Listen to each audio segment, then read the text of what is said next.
అనంతపురంలో సోములదొడ్డి సమీపంలో ఉన్నటువంటి నారాయణ బాయ్స్ క్యాంపస్ లో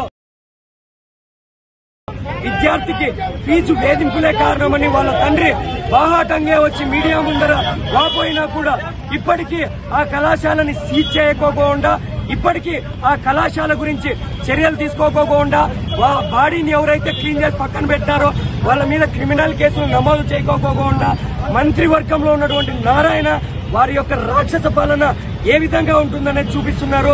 అనంతపురం కరువు జిల్లా, ఈ కరువు జిల్లాలో ప్రజలు చదువుకోవాలా, ఉన్నత విద్యకు వెళ్లాలి అనే ఆలోచనతో ముందడుగేస్తే ఇక్కడ ఉన్నటువంటి నారాయణ వాళ్ళ నరబలినే వాళ్ళకి కావాలనే ఉద్దేశంతో ఎక్కడో ఒక చోట, వారంలో ఒక చోట నారాయణ కాలేజీలో ఆత్మహత్యలు జరుగుతూనే ఉన్నాయి. దీని మీద ప్రభుత్వం తక్షణమే చర్య తీసుకోవాలి. అలాగే గౌరవనీయులైన మన మంత్రి నారా లోకేష్ దావోస్ పర్యటనపై మీరు తెచ్చిన పెట్టుబడులు ఏమీ లేవు. ఈ రోజు మీకు ఒకటే వైఎస్ఆర్ విద్యార్థి విభాగం తరఫున హెచ్చరిస్తున్నాం. మీరు సరిగ్గా ఎన్టీఆర్ కి మనోడైతే నేను విద్యా సంస్కరణలు చేస్తాను, నేను మరో మహాత్మా జ్యోతిరావు పులే అనే ఆలోచన మీకుంటే, మీకు చెప్తున్న ఎన్టీఆర్ మనోడిగా మీకు ఉంటే ఇప్పుడు ఏదైతే జరిగిందో నారాయణ కాలేజీని సీజ్ చేయండి, విద్యా సంస్కరణల్ని పర్ఫెక్ట్ గా అమలు చేయండి.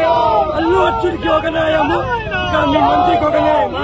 ఇదే హైదరాబాద్ లో అల్లు అర్జున్ జరిగితే సుమోటో కేసు పెట్టి అతనికి ఒత్తాసు పలుకుతారు మీ కార్యకర్తలు. ఇక్కడ విద్యార్థులు బలి తీసుకుంటే ఇక్కడ సుమోటోగా కేసు తీసుకోవడానికి ప్రభుత్వం ముందుకు రాకోకుండా ఉంది.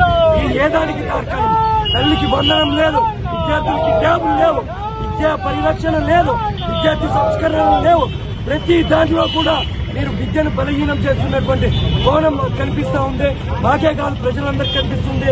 రాబో కాలంలో వైఎస్ఆర్ విద్యార్థి విభాగం తరఫున ఐక్య విద్యార్థి సంఘాలను కలుపుకొని మేము అనంతపురంలో నారాయణ కాలేజీలని మూసివేయడానికి మేము పూనకం తీసుకుంటామని మేము మీడియా ముఖంగా నారా లోకేష్ కి, మంత్రి నారాయణకి, అదేవిధంగా చంద్రబాబు నాయుడు గారికి మేము హెచ్చరిస్తున్నాం.